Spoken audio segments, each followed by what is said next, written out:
Hey now, it's time for another episode of Wrestling's Greatest Moments. Masked wrestlers are an essential part of wrestling, with grapplers guarding their identities like real-life superheroes, or in some cases, supervillains. However, in other cases, the masked men weren't fooling anybody, making for some serious shenanigans.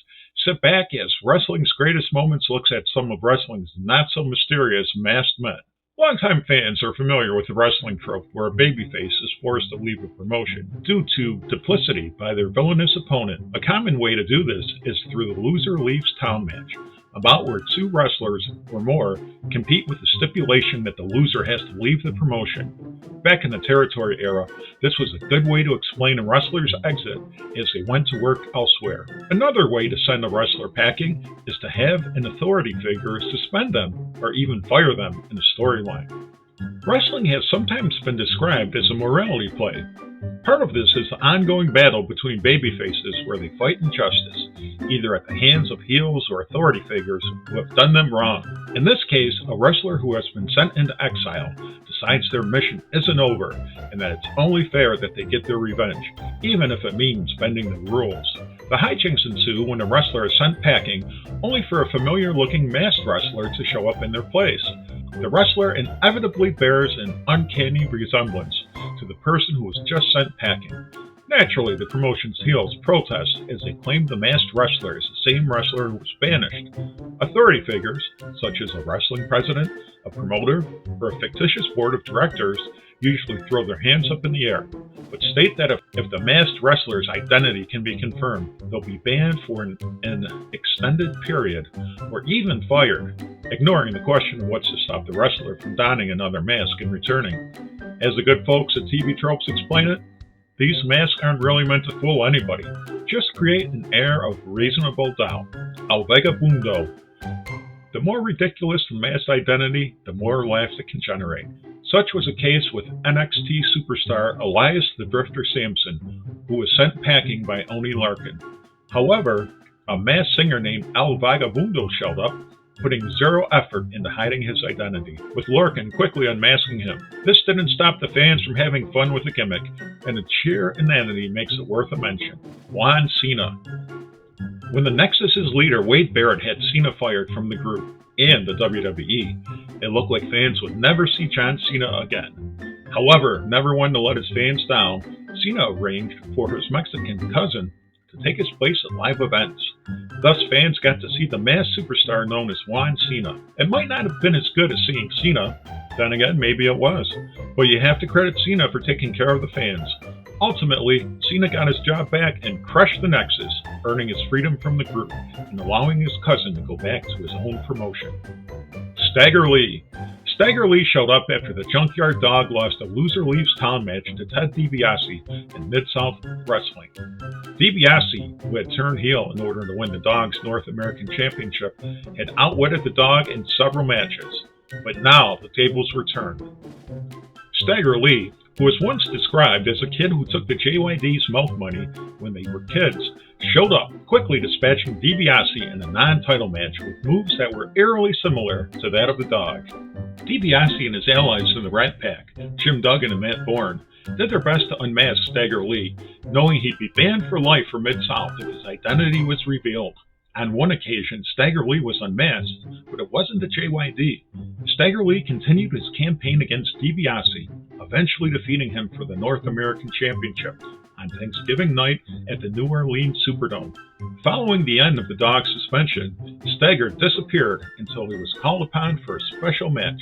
Stagger Lee made his Mid-South Wrestling return when promoter Bill Watts needed a tag team partner to battle Jim Cornette's team, the Midnight Express. Stagger agreed and helped Watts whip the Express. On another occasion, the Stagger Lee persona was adopted by a different wrestler, this time Coco Ware in Memphis, the Giant Machine. When Andre the Giant was suspended by WWF President Jack Tunney in 1986 for no showing a match, Andre needed time off for his role in the film The Princess Bride. Fans wondered if the eighth wonder of the world was gone for good. During Andre's absence, a large masked man known as the Giant Machine began wrestling, accompanied by his partner, the Big Machine. Believed to be Blackjack Mulligan, and Super Machine, believed to be the masked superstar. Manager Bobby the Brain Heenan cried foul, accusing Andre of hiding underneath a mask. WWF President Jack Tunney ruled that if the Giant Machine was unmasked and revealed as Andre, then Andre would be fired. Despite the efforts of Heenan and two of his wrestlers, King Kong Bundy and Big John Studd, Andre couldn't be unmasked. During the summer of 1986, Machine Mania was everywhere as more machines appeared, including Hulk Machine, Piper Machine, and even Animal Machine. The respective wrestlers' strong resemblance to Hulk Hogan, Roddy Piper, and Georgie Animal Steele was likely coincidental. Eventually, the Giant Machine disappeared, and Andre was reinstated, with the identity of the Giant Machine still unknown, although WWF color commentator Bruno Sammartino once voiced his suspicion that the Giant Machine might be Japanese star Giant Papa. Charlie Brown from Outta Town.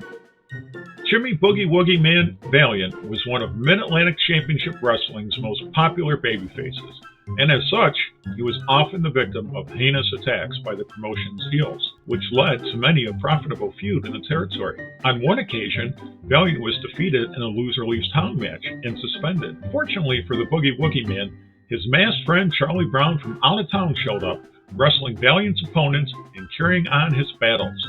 Charlie Brown's half-masked and hide much, including a bushy blonde beard strikingly similar to that of Valiant. The Boogie Woogie Man's arch foe, the Great Kabuki, and his manager, Gary Hart, weren't going to let this flagrant disregard for the rules go unpunished. Hart demanded a mask versus title bout at Starrcade. Valiant, Brown fought a grueling battle, but emerged victorious, saving his mask and earning the Mid-Atlantic TV title. Charlie Brown eventually left the territory, with Valiant coincidentally returning shortly thereafter. Mr. America. When it comes to blatantly disregarding the conventions of hiding one's identity, there's no bigger offender than Mr. America. In 2003, WWE Kingpin Mr. McMahon fired Hulk Hogan from the company in a storyline, furious that the Hulkster had defeated him at WrestleMania 19. SmackDown General Manager Stephanie McMahon announced that she'd signed a new masked man named Mr. America, and after weeks of hype videos, the red, white, and blue-clad superstar showed up. The patriotic wrestler appeared on an episode of Piper's Pit, with Vince McMahon showing up and accusing Mr. America of being none other than Hulk Hogan. Mr. America denied the accusations with a vehement, "I'm not Hulk Hogan, brother." Determined to rid the world of Mr. America, McMahon had Mr. America take a lie detector test. Unfortunately for McMahon, Mr. America passed the test like a champ, further frustrating Vinnie Mac. Unfazed, McMahon took the test, only to fail it when he answered no to an embarrassing question such as, "Are you a sick, perverted, power-hungry freak?" One can argue that Mr. America's disregard for the rules was no greater than Hogan's when he wrestled. However, Mr. America had a field day making fun of Vinnie Mac, which was the entire point of the charade.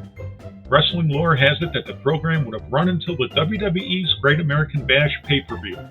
Sadly for fans, this amusing angle ended when McMahon and Hogan butted heads over the Hulkster's payday, and Hogan left. Vince canned the angle, showing footage of Mr. America unmasking after the cameras had apparently stopped rolling, and boasting he'd gotten the last laugh on Hogan. Way to ruin everybody's fun, Vince. Which of these not-so-mysterious masked men do you remember? Share your thoughts in the comment section, and let us know if there's any videos you'd like Wrestling's Greatest Moments to cover. In the meantime, subscribe to our channel, follow us on Twitter, Facebook, and Instagram, and spread the good news about Wrestling's Greatest Moments, the channel that celebrates the squared circle.